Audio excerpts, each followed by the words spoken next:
Texana is the great-great-grandmother. Her name's Texana Ramsey Henrichson.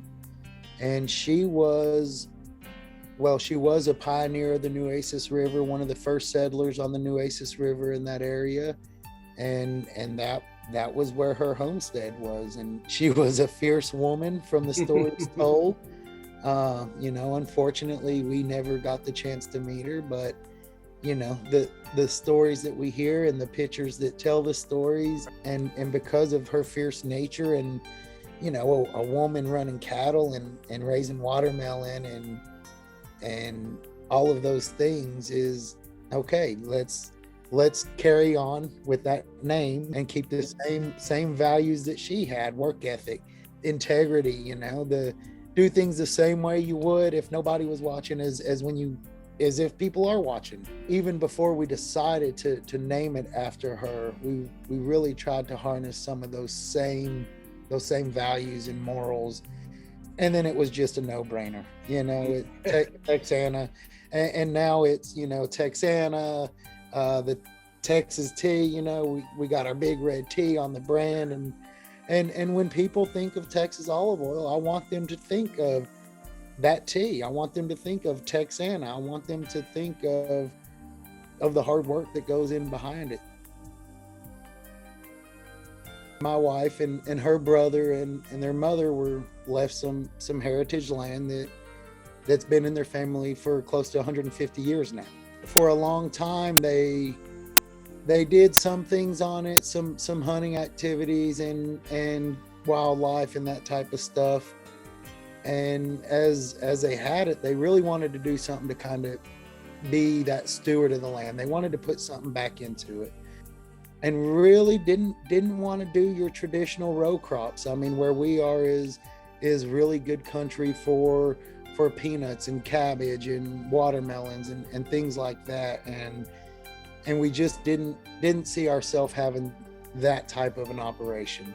We feel like we definitely have the passion for the crops. Olives just have this way of captivating us and just keeping our keeping our full interest.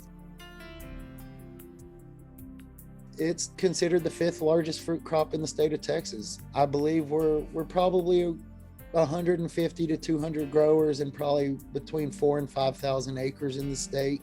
So the industry itself is growing. I mean, we're seeing consistent growth in it every year, people planting more orchards coming online for production, still very small. I think a lot of people that planted in Texas have seen 5 to 7 years.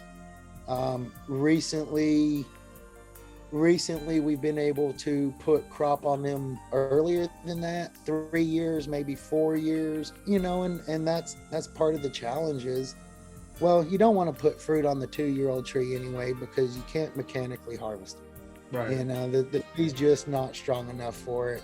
And a hand harvest is just economically out of the question. 3 years, I think the quickest that we've done it is, we've definitely had fruit on the 3rd year, maybe not enough to make it worth actually harvesting, but harvested in the 4th year.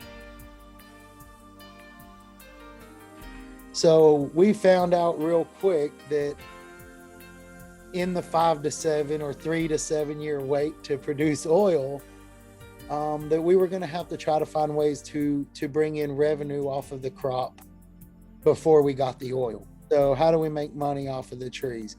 We already knew that our acreage was enough that warranted us having our own harvesting machine. So of course we purchased one, and it was a pretty simple idea: is we have this machine for whenever we're ready, but it's not making money just sitting there. It's been a great revenue stream for us. Mm-hmm. It's allowed us to see orchards across the country. It's allowed us to, so there's an old saying that there's no better fertilizer than a farmer's footsteps. And it's true. We get to see thousands of acres of olives every year. And in doing that, it's not, oh, cool, we see them. I mean, we're learning. We're seeing things and questioning it. I mean, and many a time we've been in other people's fields and we see an issue we reach out to our support system. What's going on here? Why, have we seen anything like this in Texas? So, typically we start end of August in Texas. We harvest until mid-October. Mid-October, we jump to California and harvest until November, sometimes December. And then, we just tacked on Grove in Arizona. In Texas, we have false ripening olives because of the heat, the intense heat here in the summers, and getting close to harvest time. So sometimes you might have a completely black olive on the outside, but if you peel away the skin, the flesh is completely green. It just expedited the color changing process because of heat and all that plant stuff that it does. So really, yeah, I mean, the way we tell when we want to harvest is we send the olives to a lab, and it's a breakdown of what is the percentage of oil in it, what is the percentage of moisture in it. You don't want too much water, but you don't want it to be too dry either. Goes through a washer, into a conveyor, up to a hammer mill where it's all crushed down into a paste. It leaves the hammer mill and goes to what's called malaxers, and it's basically a tub that has spinning wheels that start turning this stuff to allow some of the things to start separating oils from the paste, and 40 minutes to an hour you can look in and you'll see the puddle of oil. Then it goes to a decanter, which is a centrifuge that separates the oils and the waters from the rest of the plant material. And then it goes to a vertical centrifuge that separates the oil from the water, and then you have your finished product of olive oil. Shelf life, there is a shelf life. Industry standard says 2 years, but really the shelf life is determined by the chemical makeup of the oil. A high polyphenolic oil that has low peroxide values and low free fatty acidity, and it depends on that. If you come in and you have high levels because, say, there was an issue at the processor and your olive set for 14 hours instead of 2, that's an additional 12 hours of these olives are starting their breakdown process. Right. They're starting to oxidize, and in California they can get by with letting olives linger much longer than we can in Texas. I mean, we harvest at the end of August at nighttime and it's still 100 degrees. So it's very, very important to get these olives off the trees and get them turned into oil as quickly as possible. We process on site, and then we haul oil to where we do our bottling and stuff. So, they're going into containers, they're going into reefer trucks and refrigerating rooms and air conditioned rooms, and temperatures are being checked constantly, and it is chaos.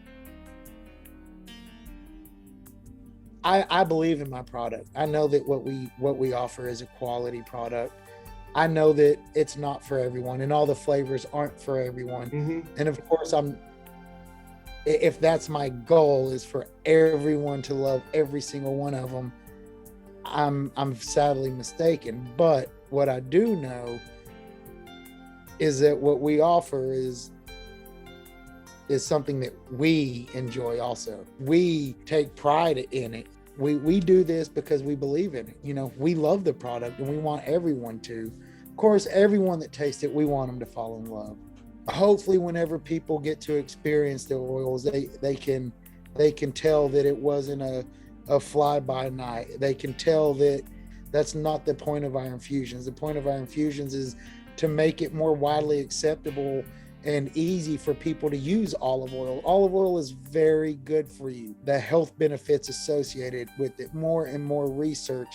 Now somebody that might not use it knows that they can get it with garlic. It's a big thing. So, and I'm not standing here and saying that's we created it to change the world. We didn't, but we did make it to change the culinary experience, the tasting experience, the foodie experience. That is what we are for. I mean, we're a brand that is for foodies, Right. people that want to cook, people that want to eat, people that want to taste, people that love food and all things food. We don't want to devote any more real estate to the ingredient list, right? Because the smaller that is, the more raw it is, the more pure it is, the more, and I'm not saying that there aren't foods that I eat with hundreds of ingredients in them, you know, but for us and for what we're doing, yes, I want them. I want them to pick up the bottle. I want them to turn it around. I want them to see, one, that we don't use refined oils ever. We don't use second extraction. We don't use Lamponte oil. We use extra virgin olive oil, and we use these oils of these real tangible ingredients. So we love what we do.